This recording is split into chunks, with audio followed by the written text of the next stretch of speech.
The woman in charge of implementing Obamacare at the IRS is now being called out following reports that she was at the White House 155 times. That's a lot of lunches, folks. Sarah Hall Ingram reportedly met with a top White House official with whom she exchanged confidential taxpayer information over email. Now, why does this happen? Dr. Ben Carson, professor of neurosurgery at Johns Hopkins University and now a Fox News contributor. Doctor, welcome to the team here at Fox News. Very nice. Good to have you with us this morning. 155 times. Makes sense of that. Well, you know, the interesting thing is some of these transgressions are so blatant that you would have to be, you know, completely almost in coma not to recognize that there's something wrong here. But the thing that to me is most concerning is the fact that the IRS, who is clearly compromised here, is going to be in charge of enforcement of Obamacare. And we don't seem to be all that alarmed about it. We say, yeah, they're under investigation by the House Ways and Means Committee. So what? All right, maybe they're wrong. Maybe they did bad things. Maybe they're going to continue to do bad things. But let's put them in charge anyway. No problem. 100, well, the way it's written up here, the Deputy Assistant to the President for Health Policy, a woman by the name of Jeannie Lambrew, I don't recognize her name, but you just wonder what they were doing. And keep in mind what her job was before the new job. Yeah, she was exactly. the one who apparently had some role in targeting people on behalf of the IRS.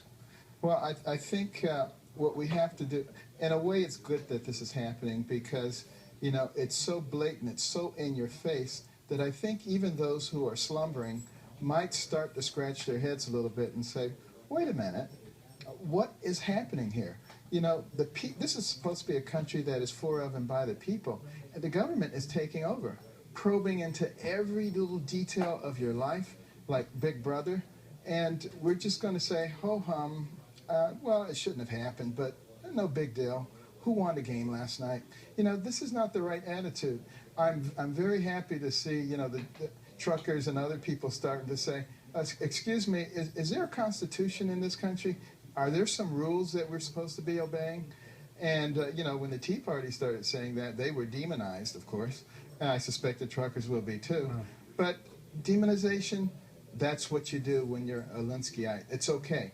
When you were on with Megan the other night, you had suggested that the implementation of Obamacare in itself marks a fundamental shift between the people and the government.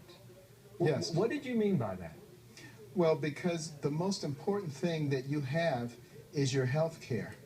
And if that is under the control of the government, then it fundamentally gives them a great deal of power over you. The people are supposed to be at the pinnacle in the system that we have, and now we're willingly placing the government in charge.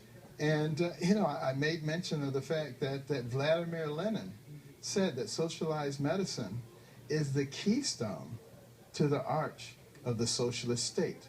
What he meant by that is if you're attempting to change a system into a socialist state, then you need to get control of health care.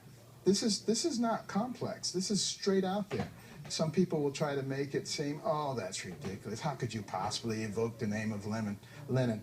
How could you possibly not? How could you possibly not be aware of history and aware of social change?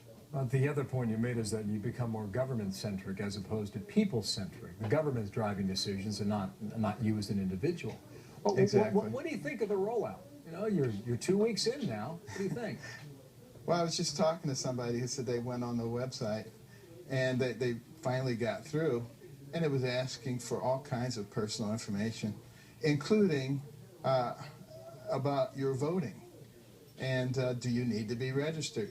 You know, things that really don't have a whole lot to do with health care. It really does make you wonder. And the fact that it's been so complex, so difficult, and they've had 3 years to get the computer registration under control. They can't do that. How are they going to possibly deal with millions and millions of people's medical records?